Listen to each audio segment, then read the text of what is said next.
Hi there, my name is Rob, and in this video I'm going to explain how you can get rid of the vast majority of your health problems just by cutting out processed foods.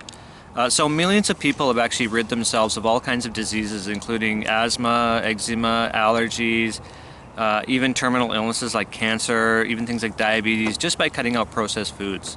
So in this video I will illustrate through a short history lesson about processed foods and a little bit of the science behind processed foods, how you can do the same.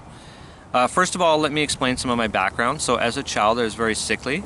I had a lot of health problems. I had a big splotch of eczema right here on my shoulder and eczema right here on my elbow, a big one, big splotch right there and a big one right there. I had seasonal allergies. I had eczema on my hands. Like in the springtime I couldn't even be outside like this. I would be indoors. I'd be shut in because if I went outside all the pollens and things like that from the trees would cause me to sneeze, and my nose would be runny. I'd have itchy eyes, and I had a general tendency to pick up any kind of bacterial infection or viral infection that happened to be going around. So I was sick a lot. I had a lot of colds and flus, things like that.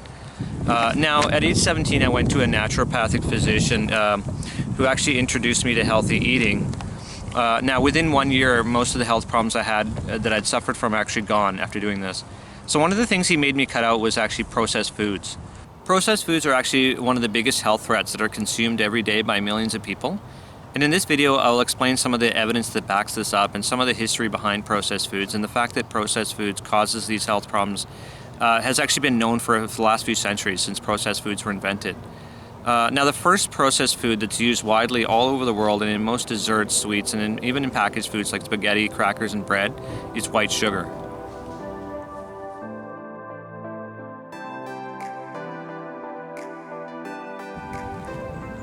So there's something I wanted to tell you, and you may not hear from this from your doctor, but what you need to know this, and that is that white sugar is actually one of the biggest health threats of all time. It's actually responsible for the vast majority of health problems out there, including diabetes. All the ones I had, like eczema, allergies, coughs and colds, because it reduces your immune system, asthma, and even terminal illnesses such as cancer. Now you can go to a doctor to help you with these problems, but if you don't know what I'm going to explain to you in this video, your attempt at getting rid of these health problems will be futile. I will also touch on white flour and white rice in this video, as these are processed foods as well, and they have negative health effects as well. First off, I need to make a serious distinction here. When I say white sugar, I'm actually talking about refined white sugar, the kind that's found in sugar packets, what you would put in your tea or your coffee when you drink those. The same kind that's found in candy, in desserts, and many other packaged foods, including crackers, spaghetti sauce, and even bread. But the kind of sugar I'm not talking about is the naturally occurring kind that you would find in fruits and in some vegetables. Sugar found in this way is perfectly safe and acceptable to eat, and you can eat as much of this as you like. So please don't confuse this with white sugar, because these are two things that are completely different. Now the reason this is different is because refined sugar started out as sugar cane or sugar beets, but it has been processed to the point of being artificial and devoid of anything natural. So your body has a hard time processing it.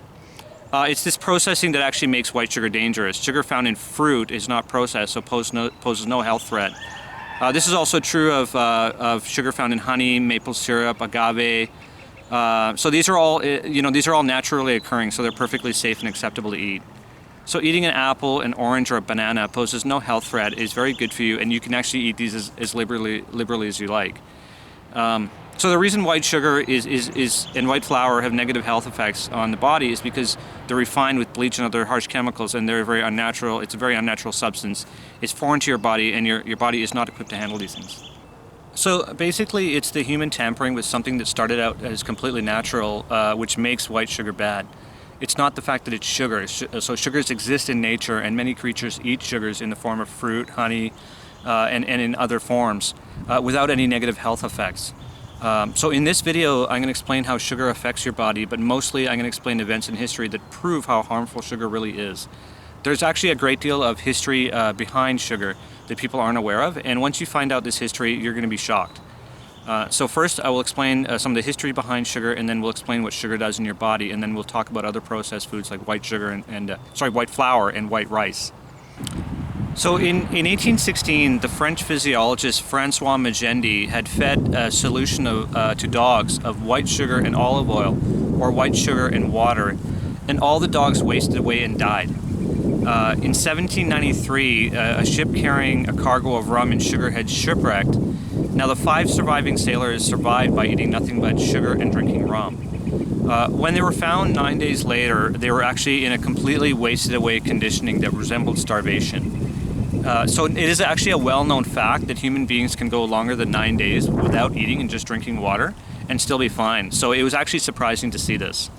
Now, the shipwrecked sailors and the physiologist dogs prove an interesting point, which is that eating sugar is actually worse than eating nothing. So plain water can actually keep you alive for some time, but white sugar, sugar and water can actually kill you.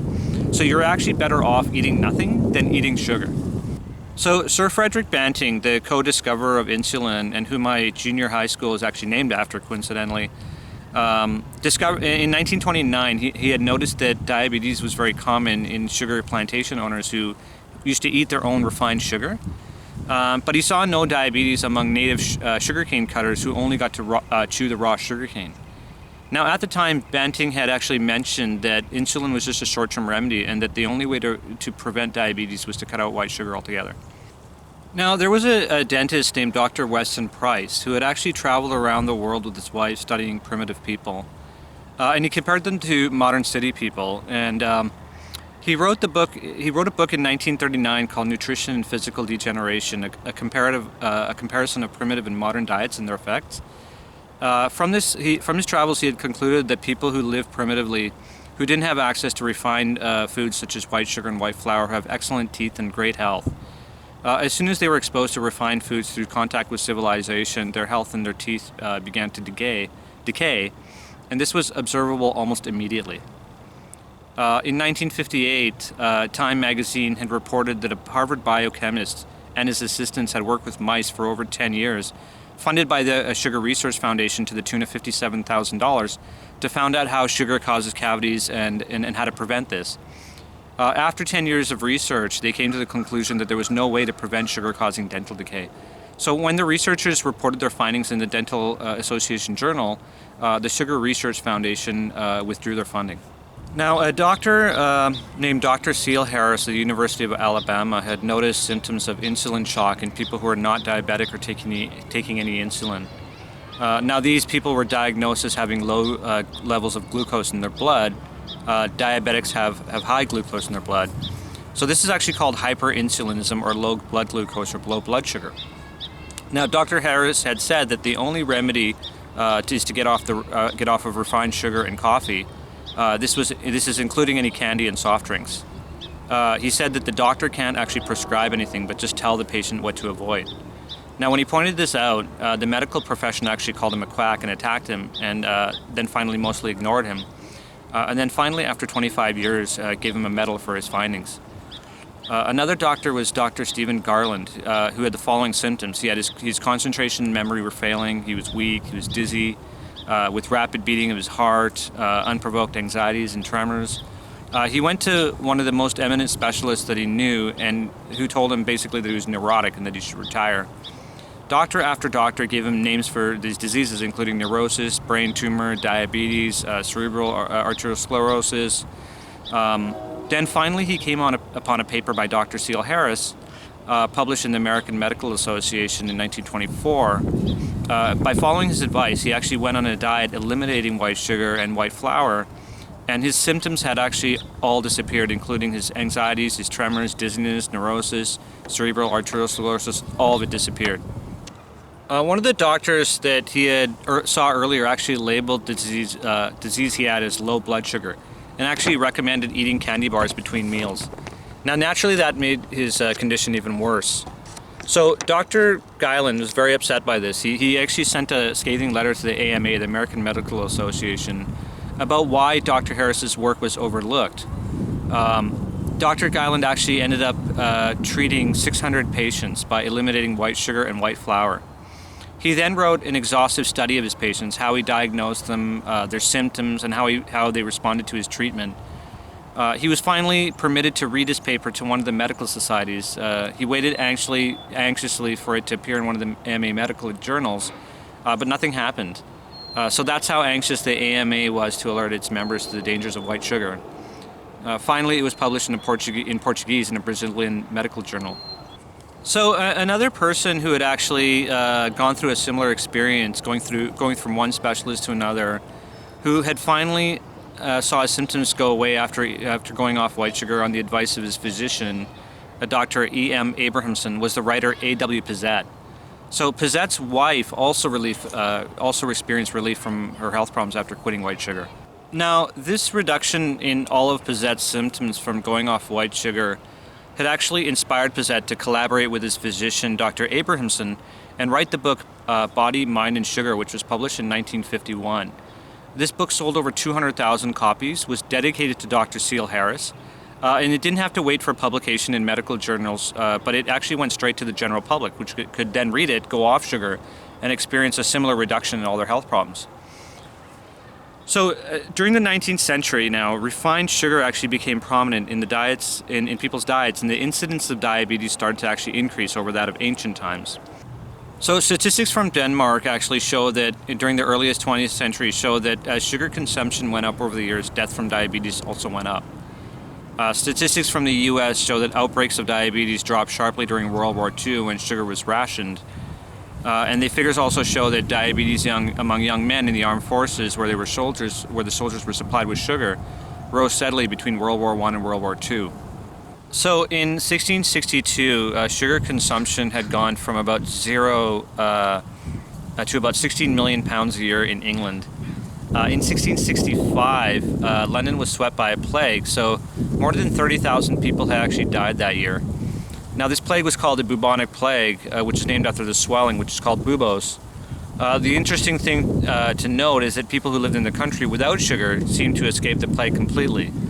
So bubonic plague actually affected cities dwellers who ate large amounts of sugar, but not country and rural people who had no access to sugar. So 300 years ago in the 1700s, deaths from tuberculosis in England rose dramatically. And the highest incidence of this was among workers in sugar factories and refineries. In 1910, when Japan acquired a cheap and abundant source of sugar, the incidence of tuberculosis likewise rose dramatically. The famous physician Thomas Willis of England had noted a connection between sugar consumption and scurvy centuries before the discovery of vitamin C. So when sugarcane or sugar beets are refined and processed into white sugar, all the vitamins and minerals, including vitamin C, are lost. Natural sugar, which is found in raw fruits and vegetables, contain vitamin C. So as you can see, there's actually a lot of history behind sugar, and actually people have noticed for the last few hundred years that white sugar is extremely dangerous.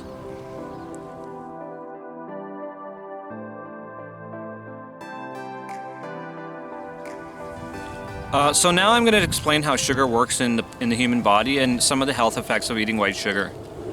Sugar is actually a major factor in dental decay. Sugar causes obesity.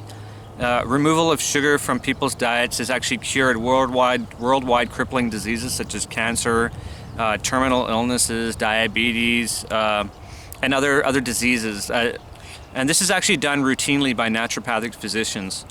As I had explained earlier, I had actually cured myself of many diseases that I suffered from when I was young, including seasonal allergies, food allergies, eczema, a general tendency to just generally pick up all kinds of bacterial infections, coughs and colds, things like that, hay fever, itchy eyes in the spring. So this was all done by cutting out processed sugar and other things that were bad for me. A doctor that actually passed on, but whose institute cures people even now of terminal illnesses, including cancer and heart disease, but just by cutting off their sugar intake and eating a large portion of their diet in the form of fresh fruit and vegetable juices, is actually Dr. Max Gerson. So Max Gerson was actually able to cure his migraine headaches by cutting out sugar, and he started treating patients and eventually cure even terminal illnesses like cancer and heart disease, and his institute still does this. So he has an institute that still does this to this day. What I'll do is I'll talk about Max Gerson in a future video about raw food. So sugar leaches out vitamins and minerals in your body that have been stripped out of the sugar cane during the refining process. So when you eat sugar, you deplete your body of vitamins and minerals that your body needs in order to digest white sugar.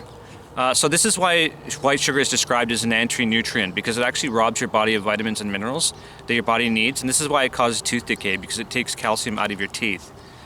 Sugar eaten every day produces an overacidic condition in the body, and more minerals are needed from deep within the body to rectify the imbalance.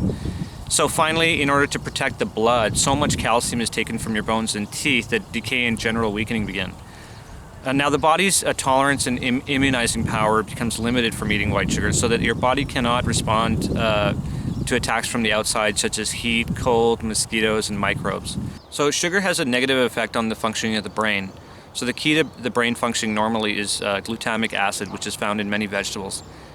B vitamins play a crucial role in dividing glutamic acid into compounds which produce a proceed or control response in the brain. The B vitamins are actually made by bacteria that live in the gut, and white sugar kills these bacteria off, so they can't make B vitamins anymore.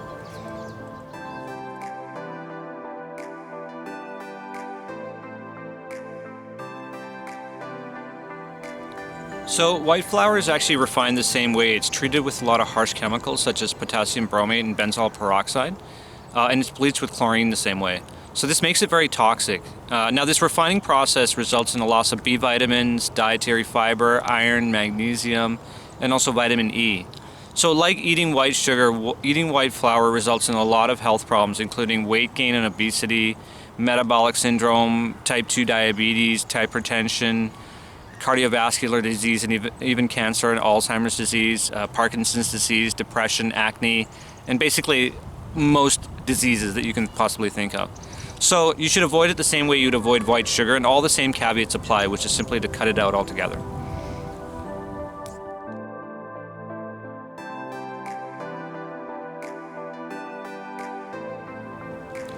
So now I'm going to talk about white rice, which is not as big of an issue in North America. North Americans don't eat as much rice. It's not a major part of their meal like it is in Asia.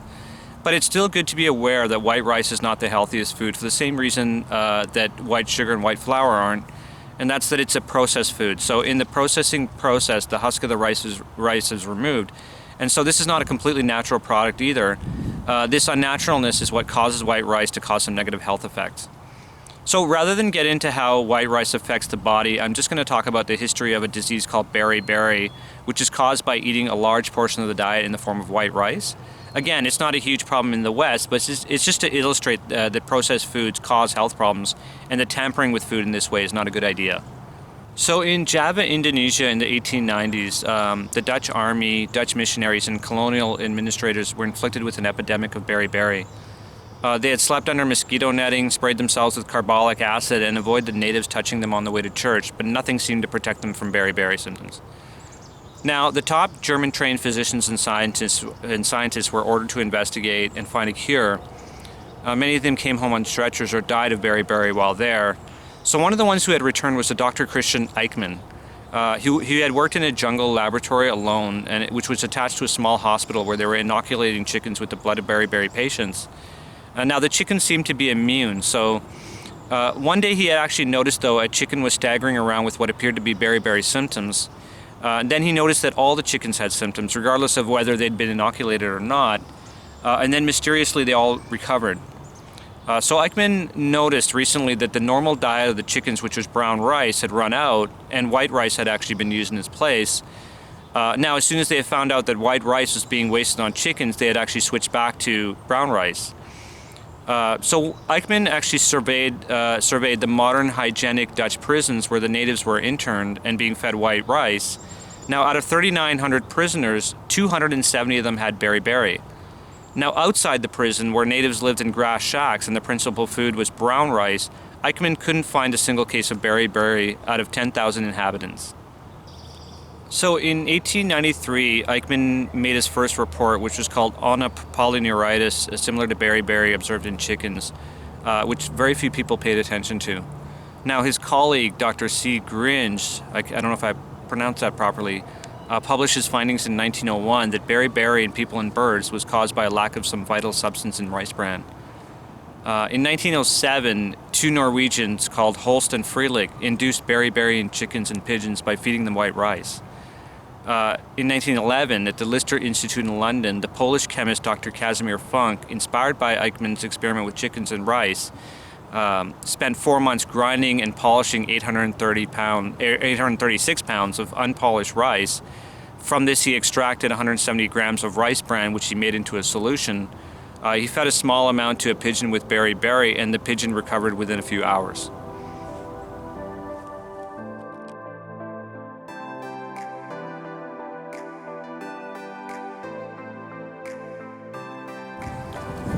So to conclude this video, white sugar is one of the major reasons for the majority of the health problems experienced by people in the modern world.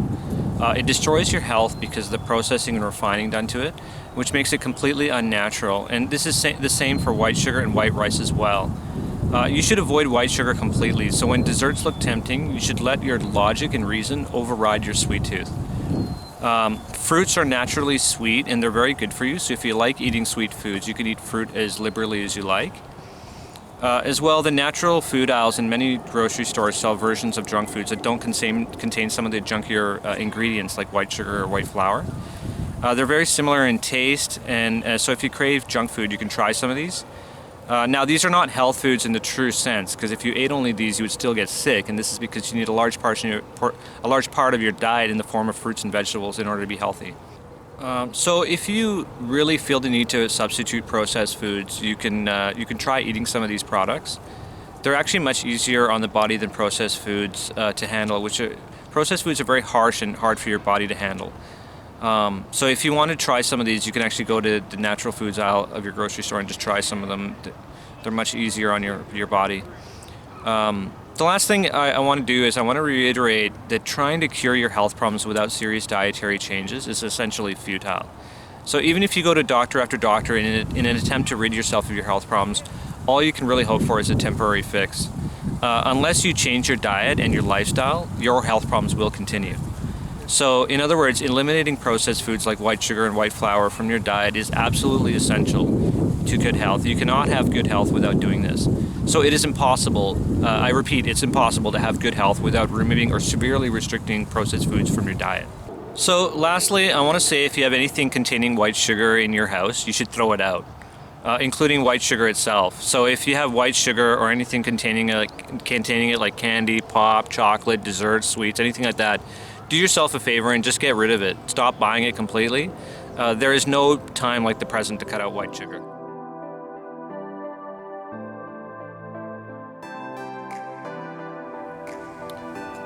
Okay, I hope you liked this video. I will be making more videos on health in the future.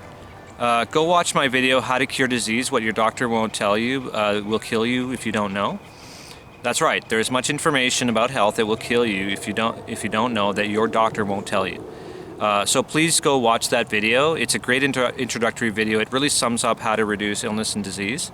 So just go to my channel and watch it and click the subscribe button and hit like on it and ring the notification bell. That goes for this video as well. Okay, bye for now.